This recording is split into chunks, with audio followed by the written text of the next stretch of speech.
Hi friends, നമുക്കിന്ന് സേമിയ ഉപ്പുമാവ് എങ്ങനെ ചെയ്തെടുക്കാമെന്ന് കണ്ടാലോ. അതിനായി ആദ്യം തന്നെ ഒരു കടായി വെച്ച് അതിലേക്ക് വെളിച്ചെണ്ണ ഒഴിച്ച് കടുക്, വറ്റൽമുളക്, ഉഴുന്നും കടലപ്പരിപ്പും കൂടെ ചേർത്ത് കൊടുത്ത് നല്ലതുപോലെ ഒന്ന് വറുത്തെടുക്കാം. അതിൻ്റെ കളറൊക്കെ ഒന്ന് മാറി വരുന്ന ശേഷം നമുക്കതിലേക്ക് പച്ചക്കപ്പലണ്ടിയും കൂടെ ചേർത്ത് കൊടുക്കാം. അതും നമുക്കൊന്ന് വറുത്തെടുക്കാം. എന്നിട്ട് അതിലേക്ക് ചെറുതായിട്ട് അരിഞ്ഞ ഇഞ്ചിയും പച്ചമുളകും 2 തണ്ട് കറിവേപ്പിലയും കൂടെ ചേർത്ത് കൊടുത്ത് നല്ലതുപോലെ ഒന്ന് വഴറ്റിയെടുക്കാം.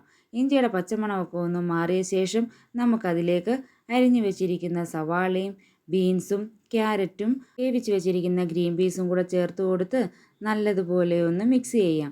എന്നിട്ട് നമുക്കതിലേക്ക് ആവശ്യത്തിന് ഉപ്പും കൂടെ ചേർത്ത് കൊടുത്ത് ഒന്നുകൂടെ ഒന്ന് ഇളക്കിയ ശേഷം അല്പം നേരം ആ പച്ചക്കറിയൊക്കെ ഒന്ന് വെന്ത് കിട്ടാനായിട്ട് ഒന്ന് അടച്ചു വെച്ച് വേവിച്ചെടുക്കാം. ഒരു 5 മിനിറ്റ് അടച്ചു വെച്ച് വേവിച്ചതിന് ശേഷം നമുക്ക് മൂടി തുറന്ന് ഒന്നുകൂടെ ഒന്ന് നല്ലതുപോലെ ഒന്ന് ഇളക്കി കൊടുക്കാം.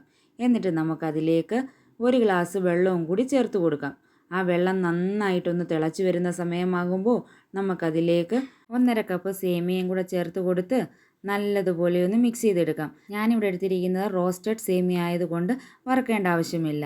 വറുക്കാത്ത സേമിയാണെന്നുണ്ടെങ്കിൽ അല്പം നെയ്യ് ഒഴിച്ച് നന്നായിട്ടൊന്ന് വറുത്തെടുക്കേണ്ടതായിട്ടുണ്ട്. എന്നിട്ട് നമുക്കിതൊന്ന് വേവാനായിട്ട് അല്പം നേരം അടച്ചു വെച്ച് വേവിച്ചെടുക്കാം. ഒരു 5 മിനിറ്റ് ലോ ഫ്ലെയിമിൽ കിടന്ന് നല്ലതുപോലെ ഒന്ന് വെന്ത ശേഷം നമുക്കതിലേക്ക് അല്പം തിരുമ്മിയ തേങ്ങയും കൂടി ചേർത്ത് കൊടുക്കാം. എന്നിട്ട് നന്നായിട്ടൊന്ന് മിക്സ് ചെയ്തെടുത്തു കഴിഞ്ഞാൽ നമ്മുടെ സേമിയ ഉപ്പുമാവ് ഇവിടെ തയ്യാറായി കഴിഞ്ഞിരിക്കുന്നു. ഇത് കുട്ടികൾക്കൊക്കെ ലഞ്ചിനൊക്കെ കൊടുത്തു വിടാനും വളരെ നല്ലതാണ്. എല്ലാവരും ഒന്ന് ട്രൈ ചെയ്ത് നോക്കൂ.